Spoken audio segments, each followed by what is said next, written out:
첫 번째 장에 오늘 두 번째 페이지죠. 그 양면이니까 뒤집어 보시면은 히브리서 첫 계단 그리스도의 궁극성 나타나 있는 거 있습니다. 이게 이제 예전에 정호 형제님하고 제가 그 헬러 원문에 있는 부분들의 의미를 살려서 이게 이제 그 원전 의역이라고 표현할 수가 있어요. 원전 직역은 그냥 있는 그대로 이제 표현한 거고, 의역은 이렇게 뭐 임의대로 바꿨다라는 게 아니라 그 단어의 의미를 살려서 번역했다라고 해서 제가 원전 의역이라고 표현을 하고 있습니다.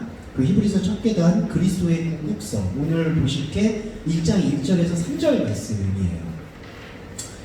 자, 그리고 여러분 또 한 장 받으신 거 보시면은 이거는 블로그에서도 활용을 하실 수가 있는데 히브리서 1장 1절의 해설입니다. 근데 제가 원래 이렇게 글은 좀 이렇게 어렵게 써요. 그러니까 이거는 크게 생각 안 하셔도 될 것 같습니다만 한 번 정도 읽어보셔도 좋을 것 같아요. 자, 오늘 저기 해석으로 한번 시작을 해보겠습니다.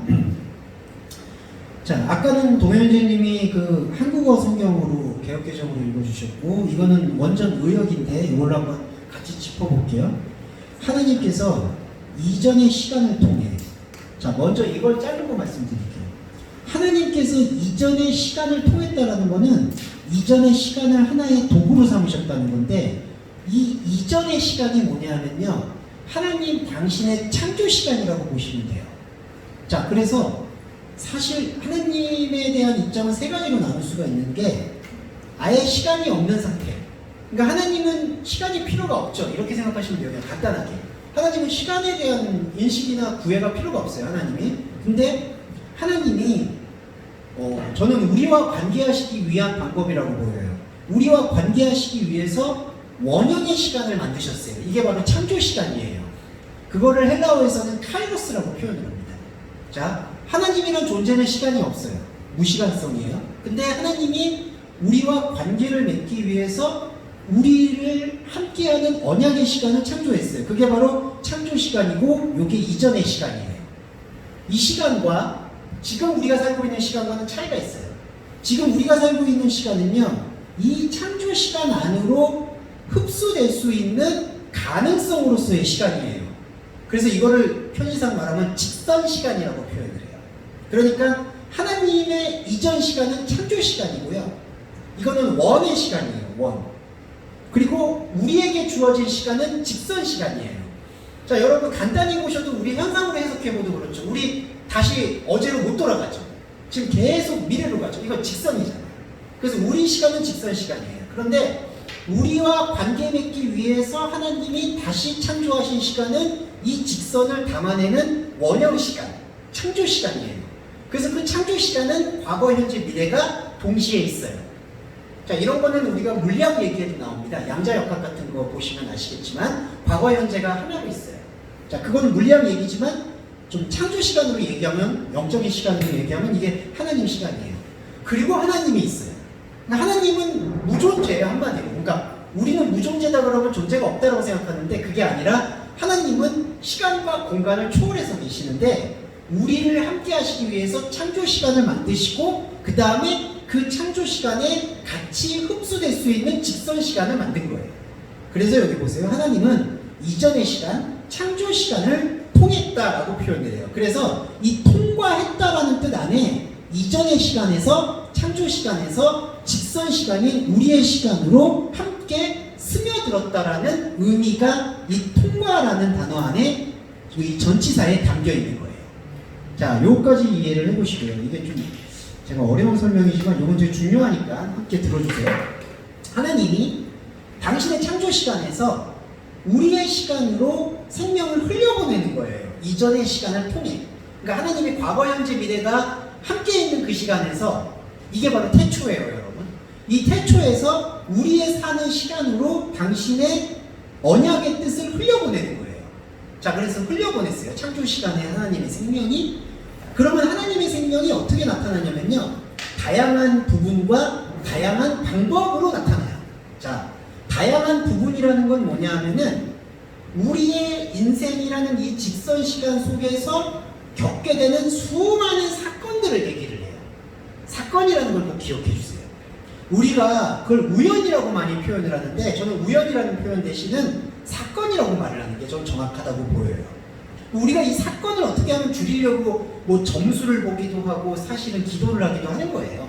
이 사건이 우리한테 너무 불행하게 닥치면 안 되니까. 그런데 인생이라는 건요, 이 직선 시간의 인생이라는 거는 사람은 이렇게 직선으로 살아가는데 한 사람만 이렇게 쭉 살고 끝나는 게 아니라 수많은 사람들이 이렇게 쭉 가고 있으니까 이 수많은 사람들이 무슨 이렇게 각자 레일을 지키듯이 수영을 하면 좋겠는데 그게 아니라 다 지그재그로 뒤엉켜 있어요. 완전히 엉킨 시탈이에요. 전 세계 인구만 보셔도 아시겠죠? 이게 직선으로 가지 못하고 사람들이 다 뒤엉켜 있어요. 그래서 사건이 일어나요. 예, 이게 사건이에요. 다양한 부분들. 그런데 여러분 이 사건을 사람들이 이 직선 시간이 갖고 있는 경험이나 노하우는 뭐냐면요. 사건이 일어날 때마다 포기하면 다 죽죠. 그게 아니라 사건이 일어날 때마다 사람이 내공이 생기고 자기의 처리 방식이 생기고 감정 처리를 하면서 살아가요. 그게 다양한 방법이에요. 자, 다양한 부분과 다양한 방법이라는 거는 그렇기 때문에 하나로 포괄하면은 우리 인생에 일어나는 인생살이를 표현하고 있는 거예요. 그러니까 자, 여러분과 저는 다양한 부분을 하루에도 수많은 겪는 거예요. 사건을. 오늘만 해도 여기에 나오시지 말아야 되는데 나오는 것도 사건이에요. 네, 사건이에요. 그러면 이 사건을 그리고 여러분들이 이게 여기서 이렇게 주목사의 기교, 괴상하다고 표현할 수 있는 괴상한 말을 듣게 될 때 여러분 안에 이제 처리 방식이 생겨야 되는 거예요. 야, 저 인간이 도대체 무슨 얘기를 하는 걸까? 그런 걸 생각하셔야지. 그게 방법이에요. 그러니까 사건과 방법인 거예요. 그리고 여러분이 수많은 만나게 되는 사람들, 진짜 이상한 사람들도 많이 만나죠. 그럼 그것도 사건이에요. 그럼 이상한 사람 만났을 때마다 막 멘탈이 흔들려서 무너지면 안 되잖아요. 그러니까 거기에 대해서 또 자신만의 계획과 방법과 수단을 써요. 그게 방법이에요. 자, 근데 이 다양한 부분과 다양한 방법이 인생살인데 하나님이 우리의 인생살이 안으로, 직선 시간 안으로 당신의 창조 시간을 흘려보냈다라는 거예요. 이전의 시간을 통해 다양한 부분과 다양한 방법으로. 자, 그런데 여기서 달라지는 점은 하나님이 이전의 시간, 당신의 창조 시간을 통해서 우리의 인생살이를 통해서 말씀을 흘리시는데 어떤 대상에게 이 말씀이 들리게 되느냐, 그게 뭐냐면 선지자들 안에 있는 조상이에요. 자, 여기서 중요한 건요, 선지자들 안에 있는 조상이에요. 여기서 선지자는 뭘까요? 프로페테스인데 이 프로페테스라는 선지자는요, 구약에 나오는 선지자만 얘기하는 게 아니에요. 이 프로페테스는 앞서 있는 것을 말하는 사람이라는 뜻이에요. 그래서 예언자라는 뜻으로도 쓰이는데 여기서 앞선 일이 뭐냐? 시간에 앞선 일, 우리 직선의 시간에 앞선 일이 아니라 하나님의 시간의 일을 말하는 것을 앞선 일을 말한다라고 표현을 해요. 이해되시죠? 그러니까 이 예언자, 선지자라는 게 뭐냐 하면 어떤 사람들은 뭐 예언 은사 있다고 그래가지고 너는 앞으로 무슨 일 할 거야 이런 거 기도하고 그러시잖아요. 그 예언을 얘기하는 게 아니라 하나님의 앞선 일을 얘기하는 거예요. 지금 1장 2절에 보면 이전의 시간. 자, 그럼 예언자, 선지자가 뭔가요? 하나님께서 창조 시간에 가지셨던 그 과거, 현재, 미래가 하나로 통합되어 있는 그 창조 시간 안에 있었던 그 뜻을 말을 하는 사람을 선지자라고 얘기를 하는 거예요. 네, 그러니까 그리스도인의 모습이에요, 이게. 그러니까 그리스도인은 다양한 부분과 다양한 방법으로 인생을 살아가는데 그 인생을 살아가는 동안에 자신 안에 하나님의 시간에 대한 이해와 공감을 갖고 그것을 얘기할 수 있는 존재들을 선지자라고 표현을 하는 거예요. 이게 선지자예요. 자, 그 선지자들 안에 조상이 있어요. 자, 여러분 이 조상이 뭘까요? 이게 바로 포뉴마틱 게네세우스, 영적 족보라고 표현을 해요. 선지자 안에 있는 조상이에요. 이게 다른 거예요. 그러니까 구약 성경에서 그냥 내려오는 조상을 얘기하는 게 아니라 선지자들 안에 있는 족보. 이 족보는 계시록에서 보시면 생명체의 족보. 그러니까 이 선지자들 안에 있다는 거는 하나님의 창조 시간에 대해서 이해하고 공감하는 사람들을 얘기하는 거고, 이렇게 창조 시간 안에 있는 것을 이해하고 공감하는 저와 여러분이 조상인 거예요. 이 조상이라는 게 왜 여러분 조상이라고 표현하냐면요, 아브라함한테 하나님이 믿음의 조상이라고 얘기하잖아요. 이 믿음의 조상이 무슨 1대, 2대, 3대 이런 많은 어떤 물리적인 자손들을 낳겠다는 조상이 아니라 여러분의 인생 안에서 생명을 낳는 거예요. 그러니까 생명을 낳는 의미가 낳고가 끊임없이 이루어지는 거예요. 그러니까 여러분 총합적으로 여러분 자신이 여러분의 믿음의 조상인 거예요. 그러니까 여러분 인생 전체의 조상이 되는 거예요. 이게 선지자들 안에 있는 조상에게 말씀을 하신다. 그러니까 만약에 제 안에 뿌리와 근본이 있어요. 이게 조상인 거예요. 이 조상이, 이 파트로스가 내 안에 있는 하나님의 창조 시간에 대해서 반응하고 실감하고 말을 하게 돼요. 어떻게 말을 할 수 있냐면은 하나님이 우리한테 말을 건네시니까. 여기 보시면 하나님이 조상에게 말씀을 건네니까 우리도 그 말씀을 들어서 그 말씀을 흐르게 하는 거예요. 그러면서 우리의 다양한 부분과 다양한 방법인 인생살이 안으로 이 들었던 창조 시간에 들었던 말씀을 흐르게 하는 거예요. 자, 창조 시간 안에 들었던 말씀을 우리가 흐르게 하면요, 우리가 무엇을 감지하게 되냐면은 마지막 날을 감지해요. 마지막 날. 이 마지막 날은 뭐냐면요, 시간의 끝을 의미해요. 근데 그리스도인에게는요, 이 시간의 끝이 너무나 자연스럽게 와닿게 돼요. 왜냐하면 이게 바로 종말을 경험하는 건데, 이 시간의 끝은 하나님의 창조 시간을 이해하게 되죠. 자, 우리는 직선을 살아가는데 하나님의 창조 시간을 이해하게 돼요. 그러면은 창조 시간을 이해하고 듣는 그 순간 우리는 죽어요. 뭐에 대해서 죽느냐? 직선의 시간에 대해서 죽는 거예요. 이게 바울이 말하는 나는 날마다 죽는다라는 뜻이에요. 그러니까 하나님의 창조 시간을 담아내는 그리스도인은 과거와 현재와 미래라는 그런 직선의 구분을 넘어설 수밖에 없기 때문에 원하든 원치 않든 이 직선의 시간에 대해서 죽음을 선포해요. 그게 마지막 날이에요. 근데 여러분, 이 죽음이 우리한테 두려운 게 아니라요, 이 죽음이 신생, 새로운 생명을 주는 거예요. 네, 이게 이제 저기 대순진리회가 쓰는 교리적 용어가 아니라 성경에 말한 걸 한자로 풀어보면 이게 바로 후천개벽이에요, 여러분. 자꾸 후천개벽이라고 얘기하는 증산도 사람들 얘기하는 거 많이 생각하실 텐데, 그러니까 그렇지가 않아요. 새로운 하늘이 열리는 걸 후천개벽이라고 표현을 하는 거예요. 그러니까 우리 준수나 우리 형 오해할 수도 있는데, 학생도 오해할 수 있는데, 저 증산도 아니고 대순진리 아니니까 오해하지 마시고요. 예, 후천개벽이라는 게 이 그리스도인에게는 하나님의 창조 시간이 경험되는 거예요. 여러분이 이게 감각적으로 실감이 안 됐다 뿐이지 말씀과 함께하는 순간 그거는 경험이 돼요. 그걸 무경험을 경험이라고 생각하시면 돼요. 말씀을 듣는 예배자의 상태가. 그러면 여러분 안에 시간의 끝이 보이는 거예요. 자, 시간의 끝이 보인다는 건요, 시간의 새로움을 흡수한다는 게 전제가 돼요. 그러니까 내가 하나님의 새로운 시간, 창조의 시간을 받아들임으로 인해서 이 직선의 시간이 끝난다라는 것을 인지하기 때문에 어떤 변화가 일어나냐면은 삶에서 나의 미래에 대한 나의 감정적인 기울어짐이나 근심이나 걱정이나 두려움이나 공포가 점점 소멸되는 거예요. 그리고 여러분, 딱 하나만 말씀드리면, 소멸되지 않는다고 해서 여러분 현혹될 필요가 없어요. 제가 저번 주에도 그걸 현혹이라고 얘기했는데, 자, 여러분께서도 아마 교통사고가 나서 상처가 입어서 치료를 보면 재활이라는 게 필요하잖아요. 자, 여러분 안에도 말씀의 창조 시간에 결론적인 게 들어왔다 하시더라도 여러분과 제가 살아왔던 인생 동안에 여러 가지 스트러글이 있었기 때문에 감정적인 여진이 남아있는 거예요.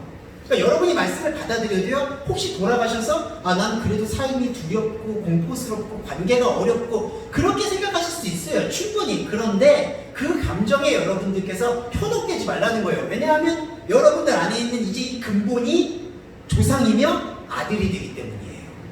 네, 현혹되어서는 안 돼요. 그러니까 이게 바로 주기도문에 말하는 우리를 악에서 구해달라는 거예요. 네, 유혹에 빠지지 않게 해달라는 거예요. 그 감정들, 그 우리의 이성과 우리의 생각을 사로잡는 것들, 이거는 진짜 내가 아닌 거예요. 이거를 전환하시는 훈련이 우리들 안에 이 말씀을 통해서 경험되어지기 때문에 저는 바울이 정확하게 말했다고 생각하는 거예요. 나는 날마다 죽는다라고 얘기하는 거예요. 왜냐하면 여러분과 제가 이제 이 시간, 이 직선 시간의 죽음을 두려워하지 않는 것은 창조 시간이 우리한테 개입이 됐으니까. 그게 바로 마지막 날들 위에 곧 아들 안에서 말씀하셨다. 자, 조상과 아들이 왜 같이 연결이 될까요? 자, 제가 아까 내가 말씀을 낳는 주체가 되잖아요. 그러니까 내 안에 선지자가 회복이 되면 이 선지자의 회복을 통해서 하나님께서는 말씀을 흘려보내죠. 그러면 그 말씀을 내가 또 다른 자에게 흘려보내요. 그러니까 먼저는 내 안에 있는 또 다른 나한테 흘리고 그 다음에 그 내 안에 있는 또 다른 나를 넘어서서 내 진짜 이웃, 내 가족과 내 다른 사람에게 그 복음을 흘려줘요. 자, 그게 이웃을 사랑하고 하나님을 사랑하는 영적 계명이에요. 자, 그럴 때 말씀을 낳고 흘리는 것을 낳는다라고 표현해요. 그래서 낳는 존재, 생명을 낳는 존재를 아버지라고 얘기한 거예요. 조상. 그러면 여러분, 생명을 낳았죠. 그럼 낳은 존재는 뭘까요? 여기 보세요. 아들이에요. 휘오스. 이 아들이에요. 그러니까 생명의 파트로스, 생명을 낳는 존재가 나고 그 생명을 낳은 결과가 아들이에요. 근데 이 아들이 그냥 아들로 머무를까요? 안 그래요. 이 아들이 또 복음을 낳아서 또 복음을 잉태해서 복음을 또 낳아요. 그러면 이 아들이 또 파트로스, 조상이 되고요. 그 조상이 또 아들을 낳아요. 이게 바로 마태복음, 누가복음에서 말하는 영적인 게네세오스, 족보 개념인 거예요. 그런데 여러분, 이 중요한 건 내 안에 선지자로서 조상이 되고 그리고 내가 조상이 돼서 아들을 낳죠. 근데 이 조상이 되고 아버지가 되고 아들을 낳는 이 모든 흐름을 관통하고 있는 역할이 뭐냐? 그게 그리스도라는 거예요. 예. 그러니까 나의 인생 안에 그리스도의 머리가 되셔서 그리스도가 생명을 낳아서 그리스도로 나아가는 거. 이게 그렇기 때문에 바울이 이제는 내 안에 내가 사는 게 아니라 그리스도가 산다라고 표현하는 궁극적인 원리인 거예요. 하나님이 이전의 시간, 창조 시간을 통해서 우리의 인생 안으로 선지자 안에 있는 아버지한테 말씀하셨다라고 했을 때 이전의 시간, 창조 시간 안에 담겨있는 그 뜻 자체가 그리스도라는 거예요. 이해되시죠? 그러니까 하나님은 그리스도가 필요가 없었죠. 그런데 하나님이 그리스도를 허락을 하셔서 창조의 시간을 만들어내신 거고 그 창조의 시간을 통해서 우리의 직선의 시간 안으로 당신의 사랑을 흘려보내신 거예요. 그래서 이런 말씀들이 유효한 거죠. 하나님이 창세 전에 나를 택했다. 이런 말씀 기억하시죠? 이게 직선 시간 전에 나를 택했다. 하나님의 창조 시간 속에서 그리스도를 허락함으로 인해서 택하신 것이다 라는 궁극적인 뜻인 거예요. 자, 시간이 좀만 허락하시면 감사하겠습니다. 2절과 3절을 계속 볼게요. 그가 아들을 만물의 상속자로 세우셨어요. 자, 이제부터가 중요한데, 자, 여기서 그와 아들의 관계 설명드릴게요.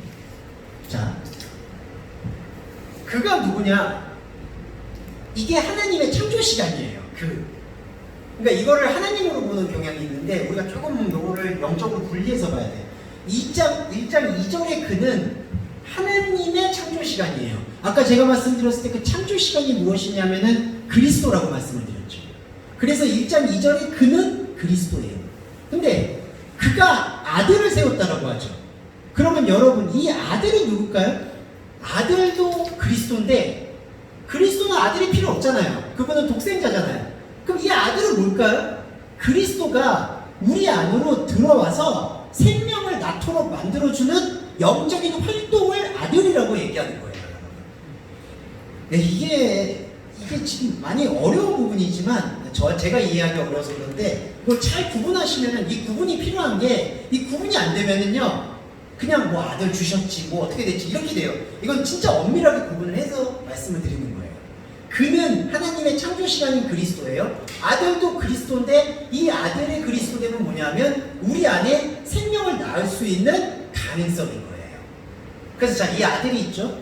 그래서 이 아들이 뭘로 세워졌냐? 만물의 상속자로 세웠다. 여기 만물이 뭘까요? 이 만물이 모든 거를 이 삼라만상이라는 현상의 모든 걸 얘기하는 게 아니라 아까 다양한 부분과 다양한 방법이라고 말씀드렸던 우리 인생 전체를 뜻해요. 이 판톤이라는 단어, 만물.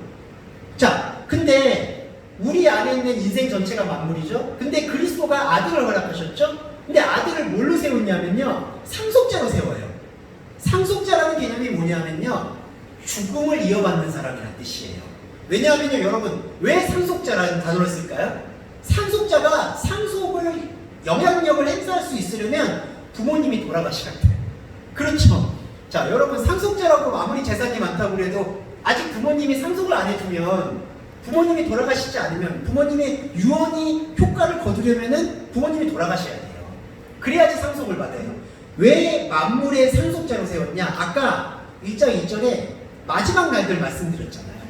끝을 경험하는 거예요. 우리 그리스도인은 생명의 말씀으로 인해서 세상의 끝을 경험한 거예요. 그게 상속자예요. 왜냐하면 끝을 아는 사람만이 내 전남편과 내 다른 것과 내 원죄의 죽음을 아는 자만이 상속을 받을 수가 있기 때문이에요. 내 부모와 이때는 잘못된 부모라고 표현할 수가 있겠죠. 나의 잘못된 연결고리가 끊어진 것, 완전한 단절을 경험한 존재가 상속자가 되는 거예요. 그래서 우리는 이 아들을 받아들인다는 것, 곧 그리스도를 우리 마음 안에 받아들인다는 것은 우리가 이 세상의 끝을 경험할 수밖에 없다는 것을 인정하는 사람들인 거예요. 그래서 그가 아들을 만물의 상속자로 세우신 거예요. 그리고 또 하나, 그를 통하여, 자, 이 그는 누구냐? 이제 그리스도입니다. 그리스도를 통해서 세대를 행하셨다라고 얘기하는데, 이것도 간단히 설명드릴게요. 세대라는 게 뭐냐면요, 이 세대는 한 사람이 살고 죽는 제너레이션, 기간을 뜻해요. 그러니까 저와 여러분을 보면은 1세에서 100세 정도로 볼 수가 있어요. 이게 제너레이션이에요. 근데 이 세대를 FOM와 해냈다라고 표현하거든요. 그러니까 원래 단어를 쓰게 되면요, 이 세대에게 이 상속을 뭐 전가하셨다, 인정하셨다 이런 뜻이 어울리는데, 세대를 FOM, 포에마 행하셨다라는 뜻은 뭐냐면요, 세대를 존재로 보고 그 존재를 종합적으로 해냈다, 만졌다, 어떻게 컨트롤했다 이런 뜻이에요. 자, 이 말씀 드리는 목적은 아까 제가 그 하나님의 창조 시간과 우리의 직선 시간을 말씀을 드렸잖아요. 우리의 직선 시간을 하나님의 창조 시간에 그리스도의 눈으로 볼 때에는요, 하나님께서는 우리의 존재가 이렇게 37살에나 45살에나 그 다음에 57에나 이렇게 역사적으로 보시는 게 아니라, 시간 역사로 보는 게 아니라 1세에서 100세까지를 하나로 통으로 존재로 보는 거예요, 여러분. 자, 이 이해를 좀 들어가셨으면 좋겠어요. 그러니까 하나님과 함께 교감을 한다는 건요, 그냥 이렇게 단시적으로 하나님 나 이거 해결해 주세요, 이거 해결해 주세요 이런 맥락이 아니라, 하나님과 만난다는 거는 나의 지금 앞으로의 90세를 말하는 거 거기까지 살고 싶은 욕망이 저한테 있는 것 같은데, 저는 100세까지 살고 싶습니다만, 네, 당연히 그건 욕망이라고 할 수가 없겠죠. 자, 내 100세 때 나와, 그리고 내가 태어났을 때 내가 하나님이 볼 때에는 하나의 존재로 보이신다는 거예요. 자, 그러니 여러분, 제가 말씀드리고 싶은 게, 이 세대를 말씀이 해냈다라는 거는 이게 저와 여러분에게 주는 이 인사이트가 뭐냐 하면, 솔직히 걱정할 이유가 없다는 거예요, 솔직히 말씀드리면. 그러니까 사실 우리 인간의 대책과 대책 마련과 선택과 어려움과 두려움들의 그 90%는 앞일을 모르기 때문이에요. 그리고 과거를 늘 후회하기 때문이에요. 그러니까 과거 후회해서 앞으로 이러지 말아야지 해서 미래하고 현재가 싹 빠졌잖아요, 여러분. 그러니까 이 세대를 행하셨다는 건 우리한테 약속인 거예요. 우리의 인생의 전체를 하나님께서는 늘 입체적으로 보고 계시다는 거예요. 나의 90세도 나의 20살도. 그래서 여러분, 심지어 세대를 행했다는, 말씀이 세대를 행했다는 뜻은요, 우리는 과거를 무슨 심리학을 통해서 치료를 하려고 하잖아요. 근데 하나님께서 세대를 행하셨다는 거는 우리의 과거를 변화를 시키는 거예요. 네, 이걸 이해해 주시면 좋아요. 왜냐하면 하나님께서는 말씀을 통해서 저의 20살도 바꾸는 거예요. 왜냐하면 그분은 이걸 창조 시간 안에서 통전적으로 보니까. 그러니까 여러분 안에서의 변화라는 건요, 뭐 이전 것은 지나갔으니 이제부터 나는 오늘부터 새 거야 이런 게 아니라, 새 것이 되었다는 것은 우리의 과거도 하나님께서는 말씀으로 완전히 변화를 시킨다는 거예요. 자, 그런 것 중에 중요한 게 뭐냐면요, 정말 죄송한 말씀이지만 여러분 안에 성숙하지 못했던 신앙의 행동들도 있었겠죠. 그러니까 무슨 기대 심리 때문에 헌금을 하신 적도 있고, 저 같은 경우도 이상한 마음 때문에 금식 기도를 한 적이 있는데, 저의 욕구의 성취 때문에 금식 기도를 했죠. 근데 여러분, 그런 것들의 생각들을 하나님께서는 입체적으로 드러내셔서 그거를 변화를 시키는 거예요. 그러니까 우리는 예전 것은 그냥 잊어버리고 그거는 생각지 않을 거야, 그건 흑역사야, 나한테 잘못된 거야, 어려운 거야, 이렇게 외면하려고 하잖아요. 하지만 외면이 안 되죠. 나중에 심리적으로 보면 나중에 다 터져버려요. 그 분노, 원망, 고통. 근데 하나님의 이 세대를 행하시는 하나님의 말씀 앞에 노출이 됐을 때에는 그 과거가 변하는 거예요. 네. 그거를 좀 유념하셨으면 좋겠어요. 그러면 과거에 인식했던 어떻게 보면 말씀에 대한 다른 인식, 다른 행동, 다른 양태들도 하나님께서 이 세대를 전체로 보시고 바꾸기 때문에 과거의 만물에 대한 시간의 죽음을 이해하지 못했던 것도 저와 여러분의 이 시간의 현재를 통해서 뒤바뀌는 거예요. 이게 완전히 바뀌어요. 그러면요, 여러분과 함께하는 이 앞으로의 인식도 변하겠죠, 당연히. 그러니까 그게 중요한 거죠. 세대를 행하셨다라는 그 표현을 이해하셨으면 좋겠고, 자, 그 표현이 우리한테 들어오면 1장 3절에 그리스도의 역할은 점점 더 깊어지는데, 1장 3절에 그는 그리스도입니다. 그는 영광의 광채. 영광은 뭐냐면요, 하나님의 존재예요. 이제 이렇게 보시면 돼요. 자, 하나님이 세 존재였었죠. 세 존재라고 말씀드리면 죄송한데, 뭐 시간 없는 하나님, 창조 시간의 하나님, 직선 시간 안으로 들어오신 하나님, 이렇게 세 개예요. 직선 시간 안으로 들어오신 하나님이 그리스도예요. 자, 그 그리스도를 만났어요.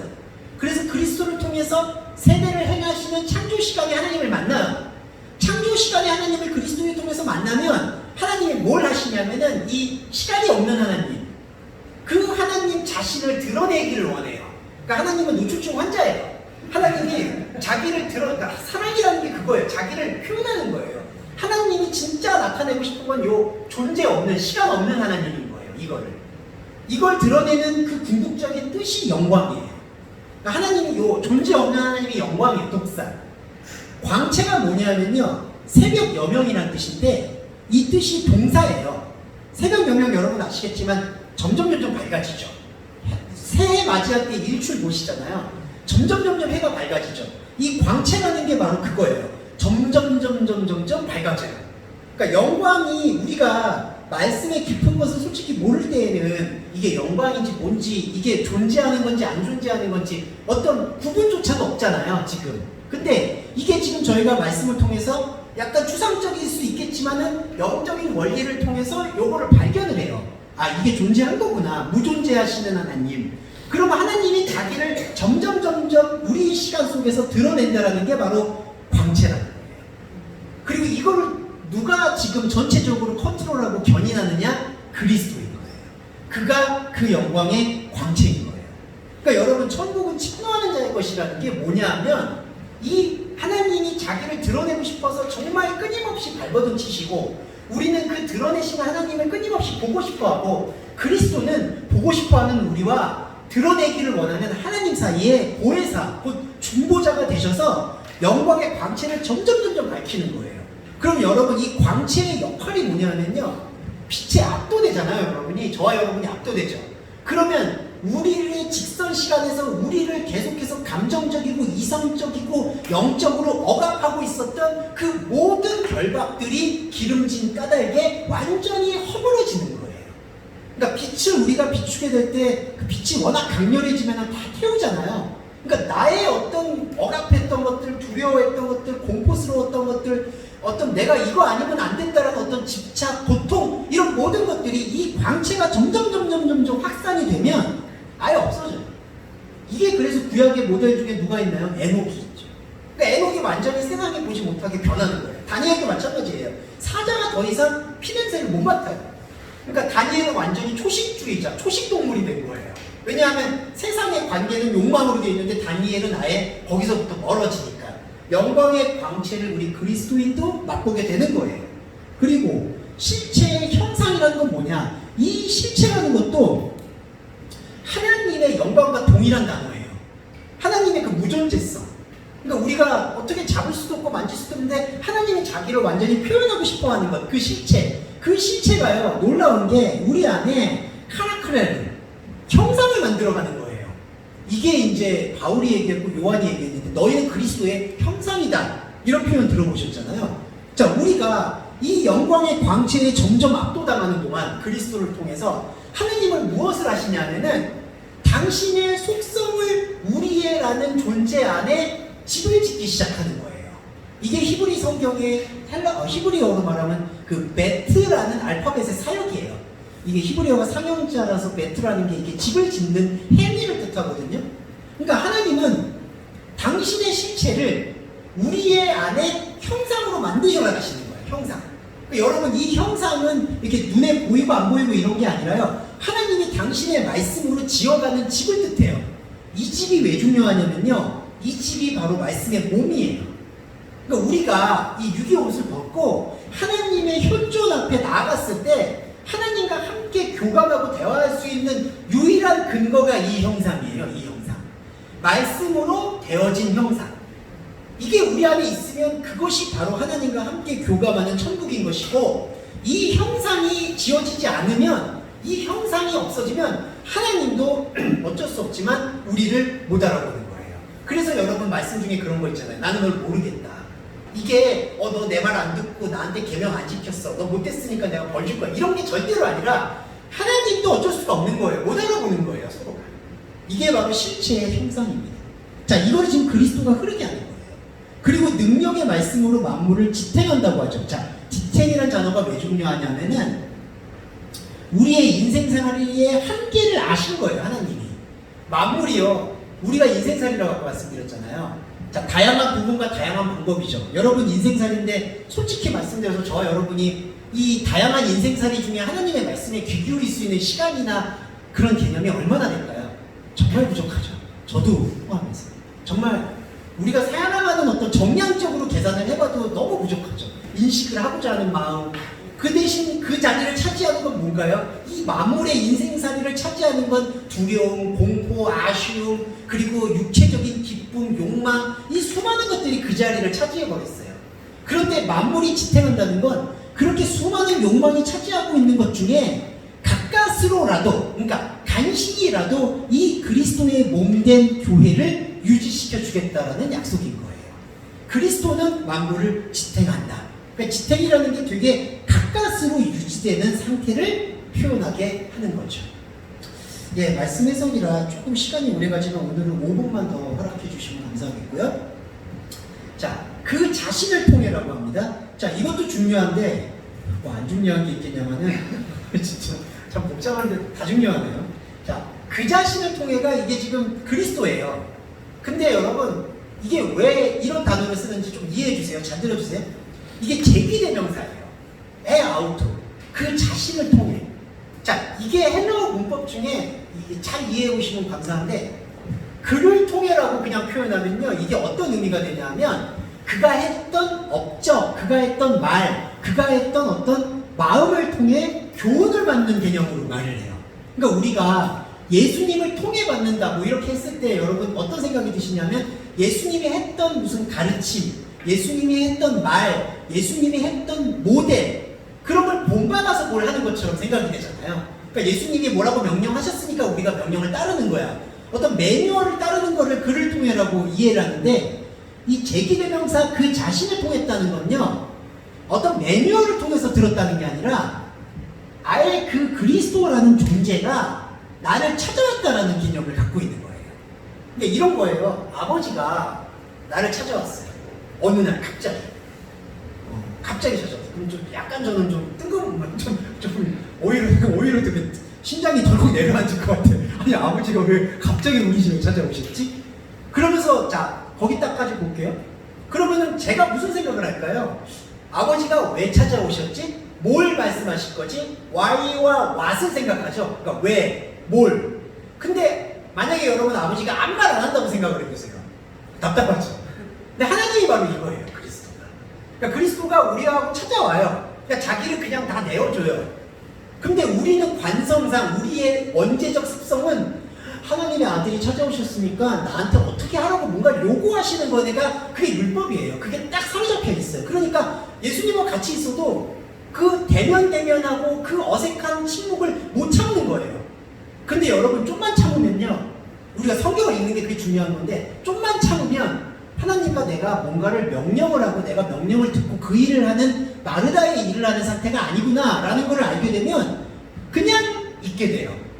그게 말씀이 몸이 되는 과정이에요. 그러니까 저와 여러분이 말씀을 계속 들으셔도 사실 결론은 이게 아무것도 없어요. 뭐 하라는 것도 없고 뭐 어떻게 하라 이것도 없어요. 그냥 하나님과 함께 있다라는 거예요. 근데 여러분 그걸 우리가 체질화를 해야 돼요. 하나님은 끊임없이 당신을 어떤 목적으로 드러내는 게 아니고 그 존재 자체를 드러내는 거고 우리는 이제 그 존재 자체를 심심하거나 어렵거나 침묵하거나 어색한 거를 조금 그 과정을 넘어서면요, 아, 이렇게 하나님과 함께 한다는 게 아무것도 안 해도 되는 거구나, 이거를 깨닫게 되는 거예요. 그게 바로 그 자신을 통하는 거예요. 그러면 그 자신을 통해서 우리가 하나님과 함께 있는 것을 보게 되면은 반대로 뭐가 보이냐면요, 죄가 보이는 거예요. 죄를 죄로 보게 한다는 거예요. 이게 한글 번역에서는 죄를 정결케 한다고 번역이 됐는데, 제가 이제 이거는 의역할 수밖에 없는 근거는 정결이라는 단어가 카다리오이, 깨끗하다라는 단어인데,